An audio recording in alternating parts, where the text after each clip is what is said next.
Picture this. It's 145 million years ago. The world is a hyper-violent, rapidly changing place, and we are entering a phase of Earth's history where survival didn't just mean fighting harder, it literally meant drastically mutating. We're talking about the Cretaceous period. And this wasn't just a tough time to be alive, it was the ultimate evolutionary arms race. If a species didn't radically redesign its own biology, it was completely wiped off the map. Let's dive into exactly how wild this got. So, to understand how this intense biological war kicked off, we really have to ask a fundamental question. How did a seemingly minor 3-degree average temperature rise trigger the most brutal evolutionary war in Earth's history? I mean, 3 degrees sounds incredibly small to us today, right? You probably wouldn't even change your outfit for a 3-degree shift. But as we're about to see, in the super delicate balance of a global ecosystem, 3 degrees is the difference between life and absolute devastation. The sheer scale of the disruption was, well, apocalyptic. As the supercontinent of Pangaea began slowly tearing itself apart into smaller pieces, these massive, continuous volcanic eruptions were triggered all across the globe.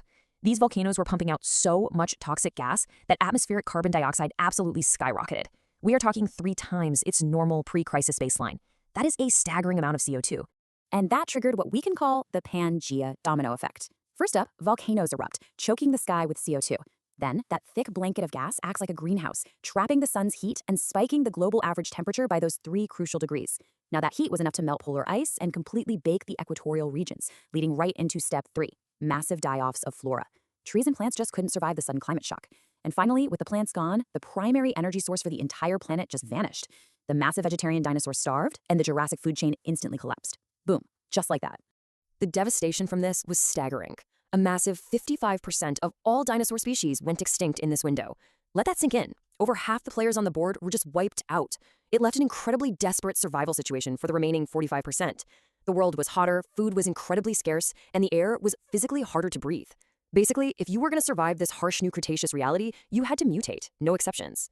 For the survivors, the landscape had fundamentally changed. With the giant Jurassic herbivores gone, new plant eaters stepped into the gap. But they had to deal with that scorching heat, so they developed a brilliant biological hack, thermoregulation.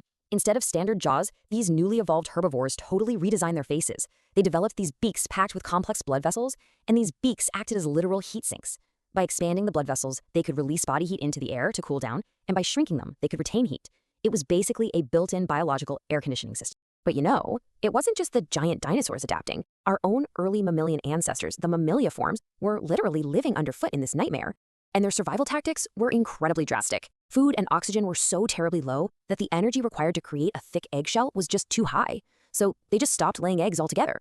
They moved to internal gestation. But carrying a baby to full term makes a mother slow. And in the Cretaceous, slow means eaten.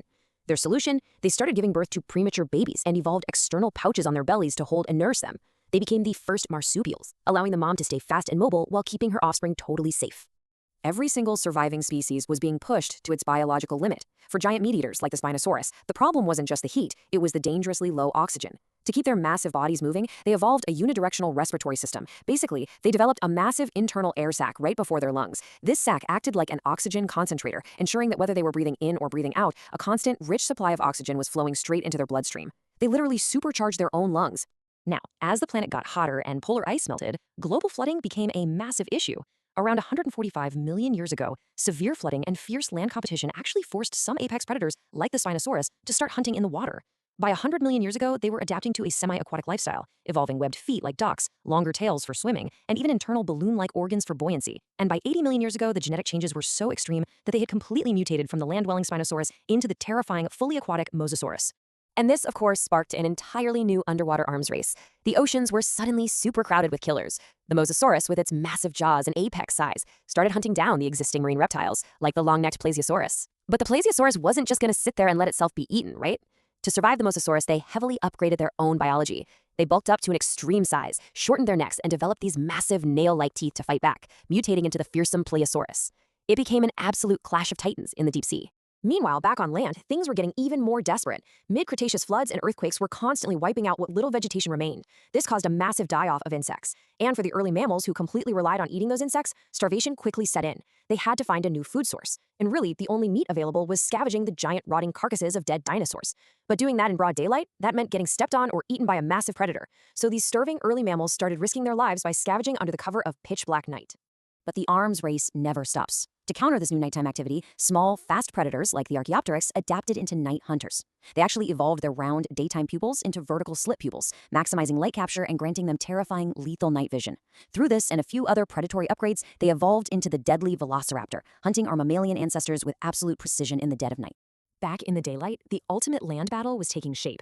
You see, those night-hunting velociraptors didn't stop at mammals. They started hunting smaller plant-eating dinosaurs too, like the Protoceratops. The poor Protoceratops was suddenly getting attacked by massive predators during the day and velociraptors at night. They needed defense, and they needed it fast. So they upgraded their bodies into literal walking tanks. They developed 3 lethal forward-facing horns and a massive solid bone plate right over their vulnerable necks. The vulnerable Protoceratops had officially evolved into the heavily armored Triceratops. But in an arms race, once prey turns into a tank, the predator just builds a better weapon. The standard large predator of the time, the Allosaurus, suddenly found it impossible to bite through the Triceratops' new neck plate. So, to pierce that massive armor, they had to undergo an extreme jaw upgrade. Over millions of years, they bulked up in size and evolved jaw muscles so incomprehensibly strong that a single bite could crush the equivalent of an average modern car. They mutated into the undisputed king of the predators, the Tyrannosaurus Rex. Now, you'd think the Triceratops would be terrified, but they didn't back down. Actually, they flipped the script completely. They realized that waiting around to be bitten by those car-crushing jaws was a guaranteed death sentence. So for the Triceratops, attack became the new defense. Instead of running away, these heavily armored beasts began fiercely charging predators on sight. If a T-Rex even stepped into their territory, the Triceratops would immediately sprint at them, using those 3 massive horns to gore the predator before it even had a chance to strike.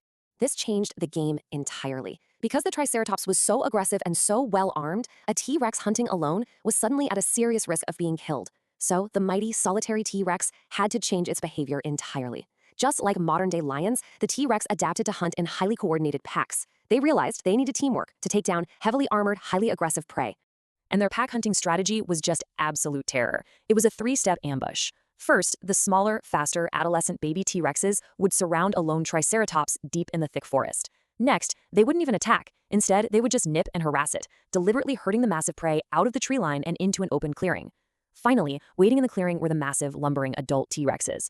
The babies essentially acted as bait, luring the Triceratops into an inescapable trap where the adults could finally deliver that bone-crushing, killing bite. It was a perfectly evolved tactical war. So this arms race, armor getting thicker, teeth getting sharper, tactics getting smarter, this was escalating for millions of years. The dinosaurs were reaching their absolute ultimate biological potential. And then, a 10-kilometer-wide meteor slammed into the Earth. In a single, blinding flash, it violently slammed brakes on the most spectacular evolutionary war in our planet's history. It wiped the slate entirely clean, turning this thriving, dynamic battleground into a desolate wasteland of ash. Which really leaves us with a truly fascinating, provocative thought to end on. The dinosaurs didn't die out because they failed to adapt. They were literally at the peak of their evolutionary game, constantly outsmarting and out-mutating one another. So, if that 10-kilometer rock had just slightly missed the Earth, floating harmlessly past us into the void of space, who would have won the next phase of this evolutionary war? What bizarre, heavily armored, terrifying genetic mutations would have come next? It is absolutely wild to think about. Thanks for joining me on this explainer. I hope you found it as fascinating as I do, and keep questioning what you know.